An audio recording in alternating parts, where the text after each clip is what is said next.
4:21 a.m. on Saturday, President Donald Trump posted a message that stunned the world.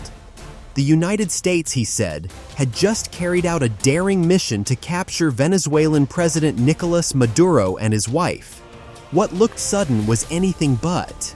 Behind the scenes, one of the most complex U.S. military operations in recent history had been quietly unfolding for months. According to multiple sources familiar with the operation, elite U.S. forces, including Army Delta Force, trained using an exact replica of Maduro's safe house, rehearsing every possible entry point into what Trump later described as a heavily fortified fortress. Fortified military fortress in the heart of Caracas to bring outlaw dictator Nicolás Maduro to justice. This was one of the most stunning, effective, and powerful displays of American military might and competence in American history. And if you think about it, we've done some other good ones like the attack on Soleimani, the attack on al-Baghdadi, and the obliteration and decimation of the Iran nuclear sites just recently in an operation known as Midnight Hammer, all perfectly executed and done. At the same time, the CIA had a small team on the ground in Venezuela as early as August, mapping Maduro's daily movements, his routines, locations, and vulnerabilities. Intelligence sources say the agency also had an asset close to Maduro, ready to pinpoint his precise location as the operation went live. Our interagency work began months ago and built on decades of experience of integrating complex air, ground, space, and maritime operations. While the past 2 decades have honed the skills of our special operations forces, this particular mission required every component of our joint force, with soldiers, sailors, airmen, Marines, and Guardians working in unison with our intelligence agency partners and law enforcement teammates in an unprecedented operation. We leveraged our unmatched intelligence capabilities and our years of experience in hunting terrorists, and we could not have done this mission without the incredible work by various intelligence agencies, including the CIA, NSA, and NGA. We watched, we waited, we prepared, we remained patient and professional.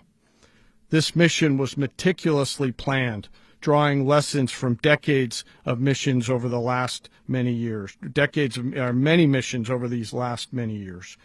This was an audacious operation that only the United States could do.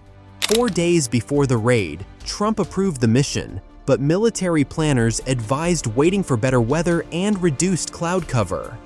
The final green light came at 10:46 p.m. Eastern Time on Friday. The operation was given its name. The Pentagon launched more than 150 aircraft from 20 bases across the Western Hemisphere, including F-35s, F-22s, B-1 bombers, drones, refueling tankers, and electronic warfare aircraft. An aircraft carrier, 11 warships, and over 15,000 troops were already positioned in the Caribbean under the cover of counter-narcotics missions. On land and sea across the Western Hemisphere. In total, more than 150 aircraft, bombers, fighters, intelligence, reconnaissance, surveillance, rotary wing were in the air last night. Thousands and thousands of hours of experience were airborne. Our youngest crew member was 20, and our oldest crew member was 49, and there's simply no match for American military might. As the night began, the helicopters took off with the extraction force, which included law enforcement officers, and began their flight into Venezuela at 100 feet above the water. As they approached Venezuelan shores, the United States began layering different effects provided by Spacecom, Cybercom, and other members of the interagency to create a pathway. Overhead, those forces were protected from aircraft were protected by aircraft from the United States Marines, the United States Navy, the United States Air Force, and the Air National Guard.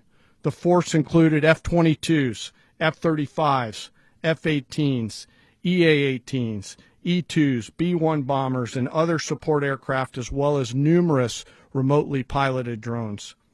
As the force began to approach Caracas, the Joint Air Component began dismantling and disabling the air defense systems in Venezuela, employing weapons to ensure the safe passage of the helicopters into the target area.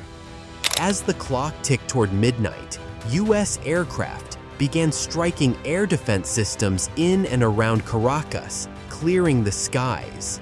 Satellite imagery later showed burned-out Venezuelan military vehicles at La Carlota Air Base. One helicopter was hit, but kept flying. By 1 a.m., U.S. forces reached Maduro's compound. Armed with heavy equipment, even blowtorches to cut through steel doors, troops and FBI agents breached the residence in seconds. Maduro attempted to flee to a safe room, but failed. Inside, Maduro and his wife surrendered without further resistance.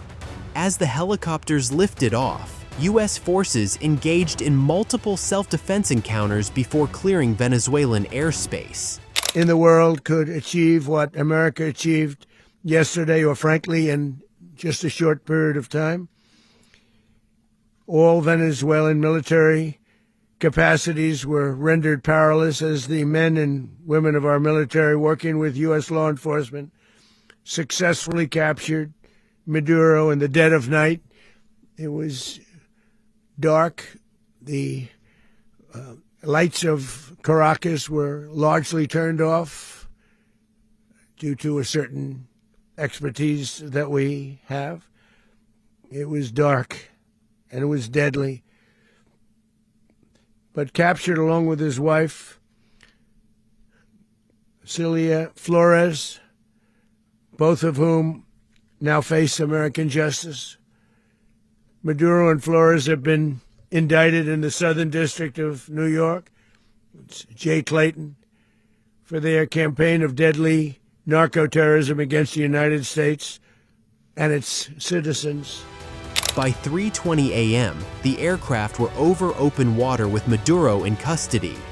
7 hours after Trump's first announcement, he posted again a photograph of Maduro blindfolded, handcuffed, and aboard a U.S. warship.